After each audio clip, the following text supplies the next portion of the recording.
In this edition of Test Drive, I'm doing something a little different. Post-race coverage on a Week 13 street stock race in iRacing at USA Raceway. Let's take a look.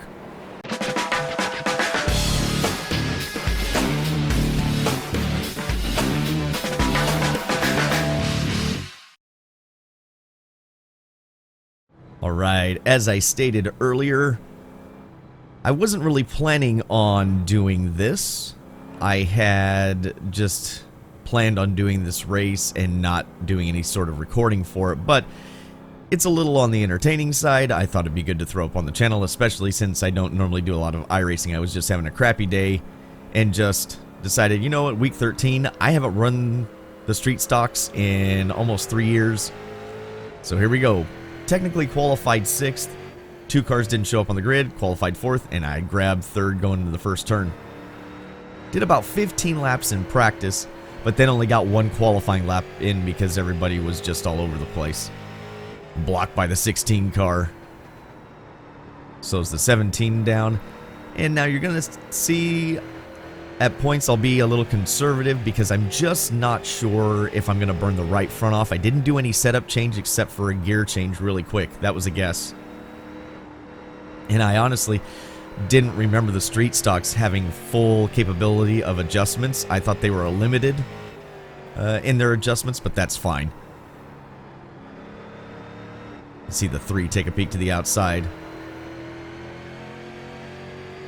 It's the beginning of the race. I'm just trying to make sure I don't, run the back of the 17 car and ruin his day.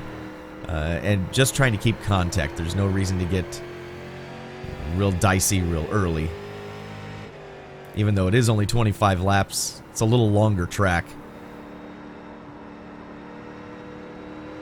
And I noticed that carrying that higher line off the turn with the setup, I just used the baseline setup. The back end would step out, so just trying to run as fast as I know I can, not trying to overreach. Again, there are 6 splits. I'm at the top end of split 4, so I've got the number 4 on my car. The guys in the top split were running low to mid 24s.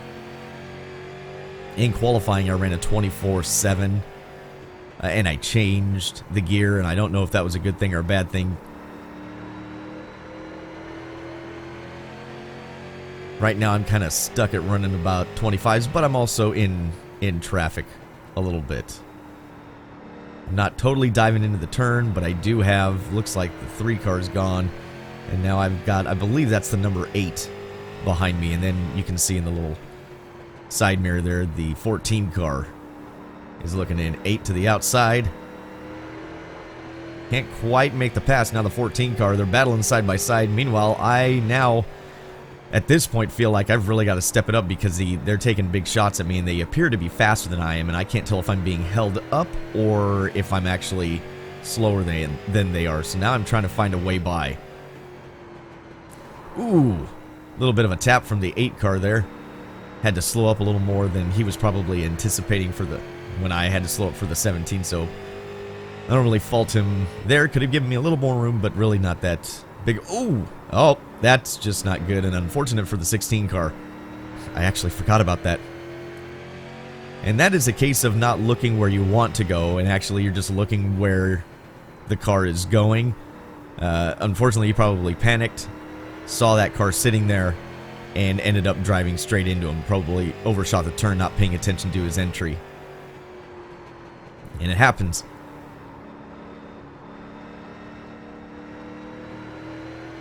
Again, I don't know what that other car sitting up there was trying to do. If he was trying to hit his, pit road button, or maybe just waiting up there till everybody cleared. He had the right idea, staying up there, not moving, but should have just taken it to pit road at that point. Hanging out when there's no yellows is just a good way to get wrecked even harder, which happened. And the 16 car should have just focused on making the turn and not necessarily trying to avoid the car that was parked up there. So little lapse in concentration, it happens. And now I can feel the 14 car. I mean, well, you can see it. He's right on my bumper, and I'm trying to figure out how to get by the 17. I keep trying to bait him left or right, seeing if he'll make a mistake. because that is the only way I'm going to get by him. I think I'm a little faster than the 17 car, but not enough, where the 14 car looks to be clearly quicker than I am. Both of us, actually. Yep, dive to the inside, and I'm just going to let him on through.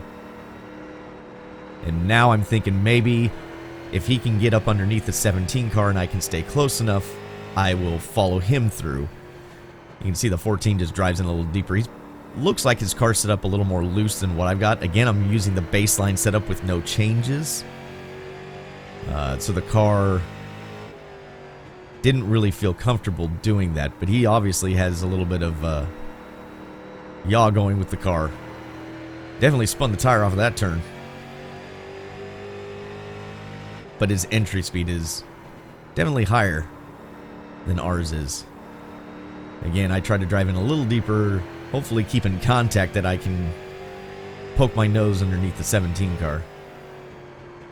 17 car leaves it open, gives me room. And now we are side by side in a battle for second position. Believe it was like a 16 car field or something like that. We'll take a look at the end at the results, but I think there was a total of 19 cars in our race. 3 cars didn't start though, and I think they all happened to be right in front of me. I think it was 3rd, 4th, and 5th if I'm not mistaken. And now 17 car and myself are racing each other, and that's allowing the 14 car to pull away. But in fairness, the 14 car was definitely faster, and we've also got some other faster cars that have lined up behind us now.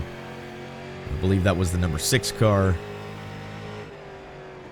and a couple other. 17 goes way wide. I'm going to try and take the opportunity. Don't want to wash out in the center of the turn.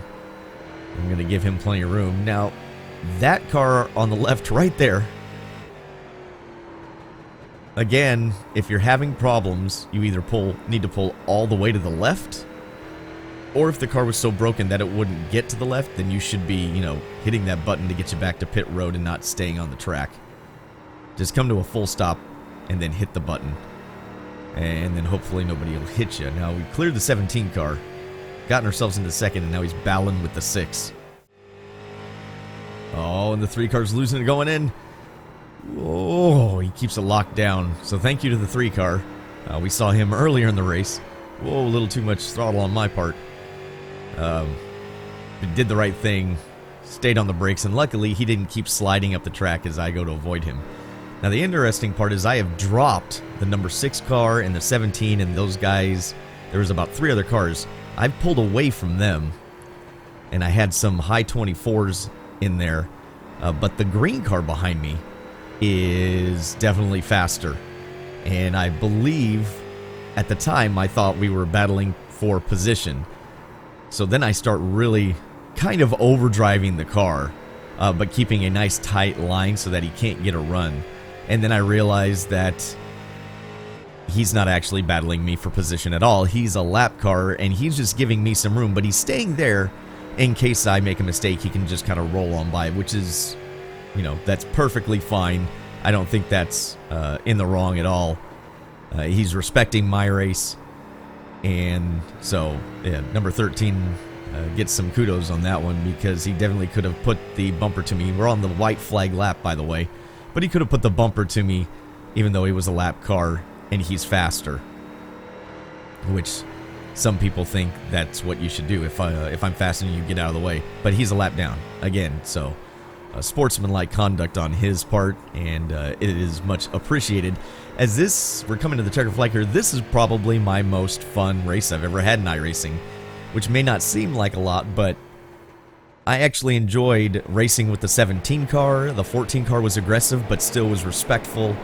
I ended up having a pretty good time with this race. So my goal is to race more in iRacing in Season 2 for you guys. Some of them may be like this. Some of them may be still the live commentary. It just depends on how it all works out. Again, I wasn't anticipating running this race with any sort of recording or commentary applied. So hopefully you don't mind the post-race stuff. And yeah, I had a lot of fun actually with this one. Oval racing is different than road racing. There's a different intensity to it all. So hopefully you enjoyed this look at the street stock in week 13 here on iRacing at the USA Speedway. For all the latest in sim racing news, you can hit up isrtv.com. I'm Billy Strange. You can follow me at Strange_Billy. Thanks so much for watching, and I'll catch you in the next test drive.